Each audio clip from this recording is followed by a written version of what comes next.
Advocate, senior advocate, solicitor, attorney general, advocate general, prosecutor. अरे भाई क्या क्या होता है। हमने तो यार सिर्फ एक लॉयर सुना था, ये इतनी सारी टर्म्स कहां से आ गई।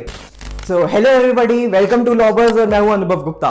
सो आज की वीडियो यार आपके लिए काफी इंफॉर्मेटिव होने वाली है, क्योंकि आज मैं आपको बताने वाला हूं कि जैसा कि आपको टाइटल और थंबनेल देख के पता लग गया होगा कि एडवोकेट कौन होता है, सीनियर एडवोकेट कौन होता है, attorney general, solicitor general, advocate general, ये सब कौन होते हैं, इन सब का क्या क्या काम होता है, आज की वीडियो के अंदर हम डिस्कस करने वाले हैं। वीडियो को एंड तक जरूर देखना यार, बिकॉज आपकी आज बहुत सब्सटैंशियल लर्निंग होने वाली है। एंड बाकी सारे अपने फ्रेंड्स एंड फैमिलीज के साथ भी जरूर शेयर करना, ताकि मैक्सिमम लोगों को इसका बेनिफिट मिल सके। तो चलिए शुरू करते हैं।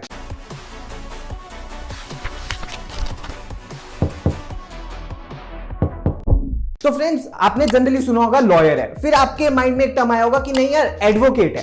तो सबसे पहले हम ये कह देते हैं कि भाई एडवोकेट कौन होता है। जनरली अगर हम एडवोकेट्स एक्ट के बारे में बात करें तो दो तरीके के एडवोकेट होते हैं, एक एडवोकेट्स और दूसरे सीनियर एडवोकेट्स। तो एडवोकेट्स कौन होते हैं? एडवोकेट्स वो होते हैं जो बार काउंसिल में रजिस्टर्ड होते हैं, जिनको लिटिगेशन करने का प्रैक्टिस मिला होता है, लाइसेंस होता है जिनके पास, वो कोर्ट में अपने आप को प्रेजेंट कर सकते हैं, वो पूरा ट्रायल कर सकते हैं और सारे के सारे केसेस वो हैंडल कर सकते हैं। तो यानी कि अगर कोई भी लॉयर प्रैक्टिस कर रहा है कोर्ट के अंदर तो उसको एडवोकेट बोला जाता है। अब सीनियर एडवोकेट क्या होता है? तो एडवोकेट्स एक्ट के अंदर ही एक डिफरेंशिएशन बनाई हुई है कि जो लोगों का, जिन एडवोकेट्स का बहुत अच्छा एक्सपीरियंस हो गया है, बहुत अच्छी उनकी नॉलेज है और ऑलमोस्ट इतनी नॉलेज है कि वो एक हाई कोर्ट के जज जितनी उनके अंदर नॉलेज और विजडम आ गई है और बहुत डाइवर्स केसेस उन्होंने हैंडल करे हैं और प्रो बोनो काम भी किया है, यानी कि फ्री में भी लोगों को हेल्प करी है और लॉ की डेवलपमेंट में उनका कंट्रीब्यूशन रहा है, तो उनको उनकी प्रैक्टिस की वजह से सीनियर एडवोकेट्स बना दिया जाता है। अब सीनियर एडवोकेट बनने के लिए मिनिमम 10 to 20 इयर्स की प्रैक्टिस होनी ही चाहिए, उससे पहले सीनियर एडवोकेट्स नहीं बनते। एंड सीनियर एडवोकेट्स कौन बना सकते हैं? सिर्फ और सिर्फ high courts and supreme courts के पास पावर है कि वो एडवोकेट्स को सीनियर एडवोकेट्स बना सकते हैं। नेक्स्ट है फ्रेंड्स हमारे पास अटॉर्नी जनरल। अब आपने कई बार न्यूज़पेपर के अंदर सुना होगा अटॉर्नी जनरल ने ऐसा कहा, सुप्रीम कोर्ट में सॉलिसिटर जनरल ने ऐसा कहा, एडवोकेट जनरल ने ऐसा कहा। तो ये सब कौन होते हैं, एक एक करके समझते हैं।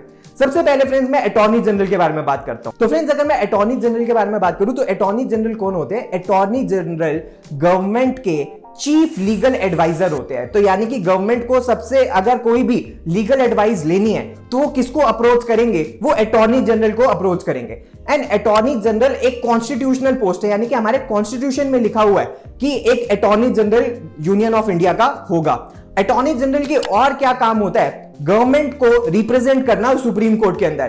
तो सुप्रीम कोर्ट में जितने भी इंपॉर्टेंट केसेस होते हैं उसमें यूनियन गवर्नमेंट को कौन रिप्रेजेंट करता है? उसमें अटॉर्नी जनरल यूनियन गवर्नमेंट को रिप्रेजेंट करते हैं। एंड गवर्नमेंट को अगर कोई लीगल एडवाइस भी लेनी है तो भी गवर्नमेंट अटॉर्नी जनरल को ही अप्रोच करेगी। इसके अलावा अटॉर्नी जनरल के पास और भी पावर्स होती है कि वो दोनों हाउसेज ऑफ द पार्लियामेंट के अंदर, लोकसभा एंड राज्यसभा की प्रोसीडिंग्स के अंदर पार्टिसिपेट कर सकते हैं, बट वोट नहीं कर सकते। इसके अलावा अगर किसी और डिपार्टमेंट को अटॉर्नी जनरल से कंसल्टेशन, लीगल कंसल्टेशन लेनी है तो वो लॉ मिनिस्ट्री के थ्रू ही अटॉर्नी जनरल को अप्रोच कर सकते हैं। एंड अटॉर्नी जनरल बहुत ही रिस्पेक्टेड पोजीशन होती है, सारे सुप्रीम कोर्ट के जजेस भी एक्सट्रीमली रिस्पेक्ट करते हैं अटॉर्नी जनरल को, क्योंकि वो गवर्नमेंट ऑफ इंडिया का सबसे बड़ा लॉयर होता है। उसके बाद फ्रेंड्स दूसरे आपने सुना होगा सॉलिसिटर जनरल ने ऐसा कहा। अब सॉलिसिटर जनरल क्या होता है? अब देखो यार, गवर्नमेंट का सुप्रीम कोर्ट के अंदर इतना सारा काम होता है कि अकेले अटॉर्नी जनरल हैंडल नहीं कर सकते। तो इसी तरह गवर्नमेंट ने एक स्टैट्यूट बनाया था सॉलिसिटर जनरल का। अब ये स्टैट्यूटरी है, यानी कि कानूनी है, कॉन्स्टिट्यूशनल नहीं है।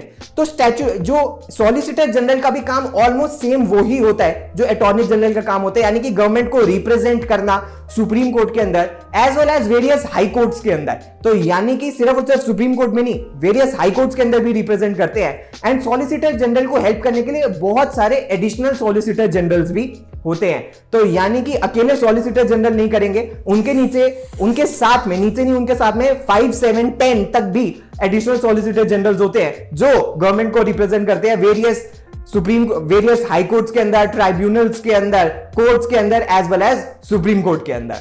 नेक्स्ट है फ्रेंड्स हमारे पास एडवोकेट जनरल। अब जैसे अटॉर्नी जनरल यूनियन गवर्नमेंट के लिए, यानी कि सेंट्रल गवर्नमेंट के लिए होता है, उसी तरह एडवोकेट जनरल स्टेट के लिए होता है, यानी कि जो काम अटॉर्नी जनरल का यूनियन लेवल पे है वो ही एडवोकेट जनरल का एक्चुअली स्टेट लेवल पे है। तो गवर्नमेंट, स्टेट गवर्नमेंट का चीफ लीगल एडवाइजर वो होता है, एज वेल एज गवर्नमेंट को रिप्रेजेंट करता है हाई कोर्ट के अंदर as well as Supreme Court के अंदर।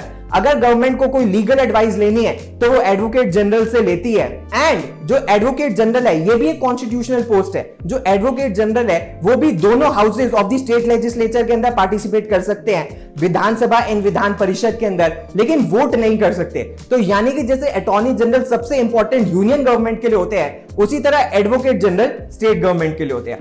अब एक और टर्म होती है स्टैंडिंग काउंसिल।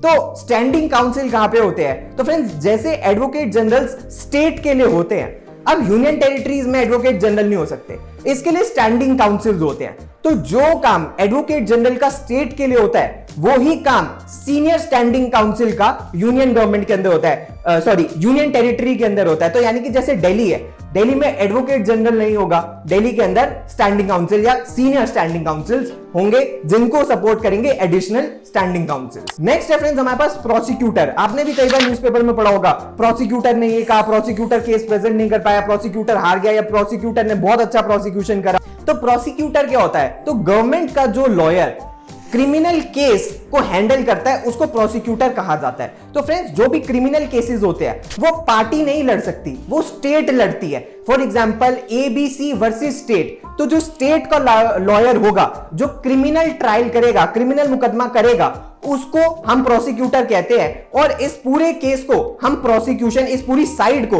जो गवर्नमेंट की साइड होती है, स्टेट की जो साइड होती है, उसको प्रोसिक्यूशन कहते हैं। और जो प्रोसिक्यूशन का लॉयर होता है जो पूरा ट्रायल करेगा उसे प्रोसिक्यूटर कहते हैं। उसके बाद फ्रेंड्स आपने सुना होगा barrister as well as solicitors. तो बैरिस्टर एंड सॉलिसिटर क्या होते हैं? तो जो बैरिस्टर का कॉन्सेप्ट है ये इंडिया का कॉन्सेप्ट नहीं है, ये यूके का कॉन्सेप्ट है। तो यूके में जो लॉयर्स कोर्ट के अंदर ट्रायल करते हैं और मैटर्स आर्ग्यू करते हैं उनको बैरिस्टर्स बोला जाता है। वेयर एज सॉलिसिटर्स, सॉलिसिटर्स कौन होते हैं?